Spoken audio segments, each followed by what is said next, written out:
مولوی صاحب کوئی تبلیغ والا دروازے پہ آ گیا، کوئی تبلیغی جماعت والے پردیسی دروازے پر آ گئے۔ ہم نے کئی گاؤں میں دیکھا تندور پہ روٹیاں لگا کے نہیں دیتے، گستاخ رسول آ گئے۔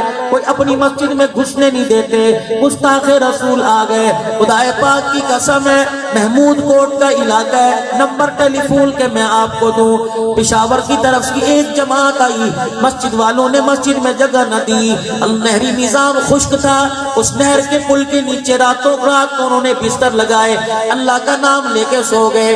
11 افراد تھے، 11 کے 11 کو تہجد سے پہلے رسول اللہ صلی اللہ علیہ وسلم کی زیارت نصیب ہو گئی۔ رحمت والے نبی نے فرمایا تمہیں بستر تو مسجد کا نام ملا، لیکن اللہ کی قسم محمد تمہارے سے جنت کے وعدے کرتا ہے۔ ایسی کئی کارگزاریاں میرے عزیزوں آتی ہیں، لیکن آپ میری بات کا مذاق نہ کر کے ٹال دینا، آپ میری بات کو مذاق نہ سمجھنا۔ مولوی صاحب حضور بھی خواب میں آتے ہیں، نہیں تجربہ کر کے دیکھ لو۔ اگر کسی کو نبی کی زیارت کا شوق ہو کہ اللہ کے نبی خواب میں آ کر اپنا دیدار کرا جائیں، اللہ غنی۔ جمعرات کا دن ہے، جامعہ شرفیہ سے کتاب چھپی، زاد السعید کتاب حدیث کا نام ہے، چھوٹا سا ایک کتاب ہے، فرمایا اس کے اندر موجود ہے، فرمایا جو شخص چاہتا ہو کہ کالی کملی والے کی مجھے زیارت ہو جائے، حسین کے نانا کی مجھے زیارت ہو جائے، خدیجہ عائشہ کے گھر والے کی مجھے زیارت ہو جائے، فاطمہ ام کلثوم زینب رقیہ کے ابا کی مجھے زیارت ہو جائے، خواب میں فرمایا جمعرات کا دن ہو، عشاء کی نماز کے بعد 2 رکعت زیارت النبی صلی اللہ تعالی علیہ وسلم کے نفل پڑھے، پھر اسی جگہ پہلی رکعت میں سورہ فاتحہ پڑھنے کے بعد 35 مرتبہ قل اللہ شریف پڑھے، نماز مکمل کرے، دونوں رکعتوں میں 35 مرتبہ قل اللہ پڑھے، اسی جگہ بیٹھ جائے اور 1000 مرتبہ صلی اللہ علی النبی الامی، صلی اللہ علی النبی الامی 1000 مرتبہ پڑھ کے سو جائے۔ علماء کرام نے فرمایا اللہ کی قسم ایک جمعرات پڑھے گا، اگلی جمعرات نہیں آئے گی، ان 7 دن میں حضور کی خواب میں زیارت نصیب ہو جائے گی۔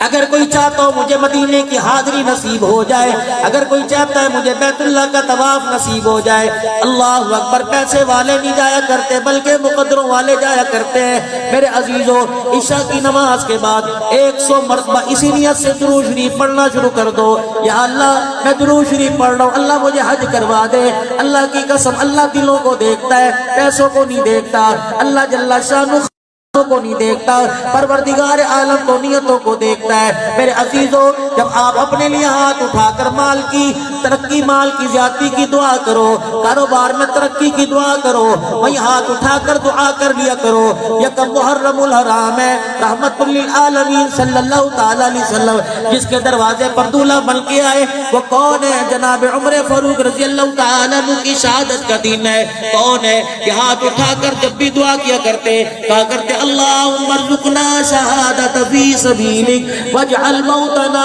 فی بلد حبیبک، یا اللہ مجھے شہادت کی موت دینا، یا اللہ میری قبر حضور کے شہر میں بنا دینا۔ اللہ نے عمر کے بولوں کو اتنا پسند کر لیا، فرمایا عمر تو تیری پسند ہے تو میری پسند ہے، جو تو نے مانگا وہ تو تجھے دوں گا، جو مجھے پسند ہے وہ تجھے عطا کروں گا۔ تو نے شہادت کی موت مانگی میں تجھے شہادت کی موت دوں گا، تو نے حضور کے شہر میں قبر مانگی میں تجھے مدینے کی قبر دوں گا، لیکن میری پسند کیا ہے؟ عمر مسجد نبوی ہوگی، مصلی رسول ہوگا، قرآن میرا ہوگا، زبان تیری ہوگی، تلاوت تو کرے گا، اس تلاوت کے ہوتے ہوئے شہادت کا رتبہ دوں گا۔ عمر تو نے مدینے کا مدفن مانگا، عمر تجھے مدینے کا مدفن بھی ملے گا، اور روزہ انور میں رسول اللہ کے ساتھ قیامت کی صبح تک تجھے ساتھ بھی مل جائے گا۔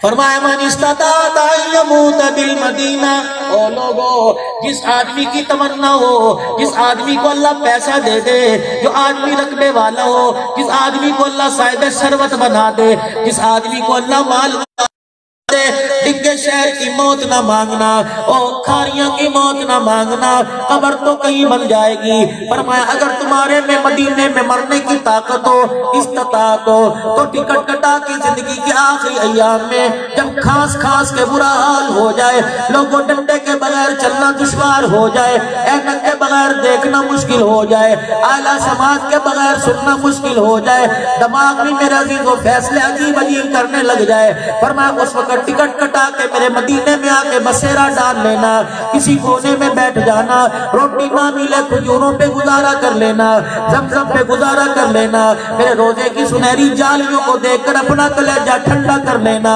اور میرے مدینے میں مرنے کی تمنا کرنا۔ اللہ کی عزت کی قسم ہے، جس کو مدینے میں موت آ گئی اور اس کا مدفن مدینے میں بن گیا، قبر جنت البقیع بن گئی، میں اللہ کی عزت کی قسم اٹھا کے کہہ رہا ہوں وہ قیامت کی صبح تک میں محمد کا پڑوسی بن گیا۔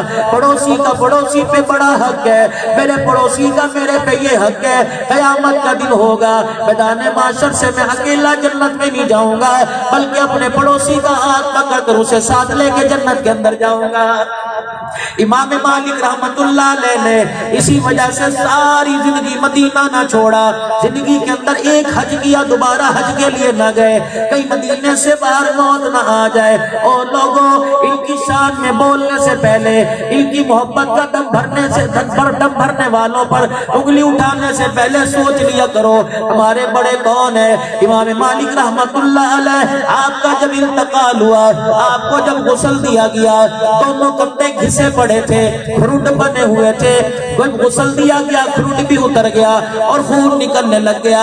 محلے والوں سے، رشتہ داروں سے، گھر والوں سے پوچھنے لگے امام مالک کو کوئی پیدائشی چوٹ لگی تھی یا مرنے سے پہلے کوئی حادثہ ہوا تھا؟ گھر والے کہنے لگے کیا بات ہے، کہ دونوں کندھے زخمی ہیں۔ اللہ اکبر۔ گھر والے کہنے لگے ہمیں تو پتہ کوئی نہیں۔ جنازہ اٹھا، ایک آدمی پیچھے روتا روتا جا رہا تھا، یا جنازے کے بعد کسی آدمی نے بتایا اور کہا سارے کے سارے آ جاؤ، میں تمہیں بتاتا ہوں امام مالک رحمت اللہ علیہ کے کندھے کیوں زخمی تھے۔ خدا پاک کی قسم ہے، جب درس حدیث نبی کے روزے کی چھاؤں میں پڑھا کر جب گھر کو جایا کرتا تھا تو گلی کے کنارے کنارے چلا کرتا تھا، بیچ گلی میں اس وجہ سے قدم نہیں رکھتا تھا کہ جہاں نبی کا قدم ہو اس کے اوپر میرا قدم آ جائے، کہیں حضور کے قدموں کی توہین نہ ہو جائے۔ یہ تمہارے جامعہ شریفیہ کے اندر ایک اللہ کا ولی دنیا سے رخصت ہوا، میرے استاد مولانا موسیٰ البازی روحانی رحمت اللہ علیہ، بڑے عملیات کے عامل تھے۔ عہد کے میدان میں الحمدللہ میں پرسوں مانسیرے کی طرف تھا، ڈاکٹر صاحب کا آپ کے بیٹے کا فون پہ رابطہ ہوا کہ مولانا آپ نے میرے باپ کا واقعہ بیان کر کر میرا کلیجہ ٹھنڈا کر دیا، آپ کو میں سلام کرتا ہوں۔ کسی کے ذریعے پہنچا، پھر میں نے بھی وائس میسیج چھوڑا ڈاکٹر عزیر صاحب کے لیے۔ اللہ اکبر۔ مولانا موسیٰ البازی روحانی رحمت اللہ علیہ میدان عہد میں پہنچ گئے، ضبط کے بندھن ٹوٹ گئے، رہا نہ گیا، دل دھڑکنے لگا، آنکھ برسنے لگی۔ میدان عہد کے اندر اپنے کندھے سے چادر اتاری، 2 رکعت کی نیت باندھی، سلام پھیرا، سلام پھیر کر عہد کے میدان کے پہاڑوں کی طرف انگلی کا اشارہ کیا اور کہنے لگے او عہد کے پہاڑوں، تم نے تو رسول اللہ کو یہاں روتے دیکھا، عہد کے پہاڑوں چچے کی میت پر روتے دیکھا، مصعب بن عمیر کو کفن دیتے دیکھا، عہد کے پہاڑوں چچے کا 72 مرتبہ جنازہ پڑھتے دیکھا، عہد کے پہاڑوں کے پتھروں یہاں تم نے رسول اللہ کو زخمی دیکھا، آپ کا خون مبارک کیسے نکلا تھا، آپ کے دندان مبارک کیسے شہید ہوئے تھے، آپ گڑھے میں کیسے گر گئے تھے، صحابہ کا سہارا لے کے آپ کو اٹھایا گیا۔ اللہ اکبر۔ عہد کے پہاڑوں تو مجھے ایمانداری سے بتاؤ، مجھے بتاؤ رسول اللہ کا چہرہ کیسا تھا۔ وہاں آپ کے خدام کھڑے تھے، آپ کے بیٹے نے تصدیق کی کہ لگی عہد کے پہاڑوں میں سے آواز ہے یا موسیٰ تعال، یا موسیٰ تعال، اے موسیٰ ادھر آ، اب تجھے بتائے حضور کا چہرہ کیسا تھا، کیونکہ انا رأیت رسول اللہ، ہم نے رسول اللہ کو یہاں سجدے میں اللہ کے آگے روتے دیکھا ہے۔ عہد کے پہاڑ کی طرف اشارہ کر کے فرمایا یہ مجھ سے محبت کرتا ہے، میں اس سے محبت کرتا ہوں۔ حضور کی محبت میں تو کھجور کے درخت کا تنا بھی رونے لگ گیا تھا جب نبی کے لیے پہلا ممبر بنوایا گیا۔ آپ کی عادت شریفہ کیا تھی؟ کھجور کے تنے کے سہارے کھڑے ہو کے خطبہ دیا کرتے تھے۔ جب نبی کے لیے پہلا ممبر بنا دیا گیا، آپ اس دن کھجور کے تنے کے سہارے کھڑے نہ ہوئے، ممبر پر بیٹھ کے خطبہ ارشاد فرمایا۔ مسجد نبوی میں ایسے رونے کی آواز آئی جیسے کوئی بچہ رویا کرتا ہے۔ رحمت والے نبی ممبر شریف سے اترے اور درخت کو اپنی باہوں میں لے کر ایسے ہاتھ پھیرنے لگے جیسے کوئی چھوٹے بچے کو چپ کراتا ہے۔ صحابہ کہنے لگے کملی والے فدا کا ابی و امی، ماں باپ پر قربان ہو، بتاؤ کیا معاملہ ہو رہا ہے؟ فرمایا آج درخت میرے سے جدا ہو گیا، میری جدائی یہ برداشت نہ کر سکا۔ اللہ اکبر، میں نے درخت سے پوچھ لیا میرا ساتھ چاہتا ہے یا جلنا چاہتا ہے؟ اللہ اکبر، درخت خاموش ہے۔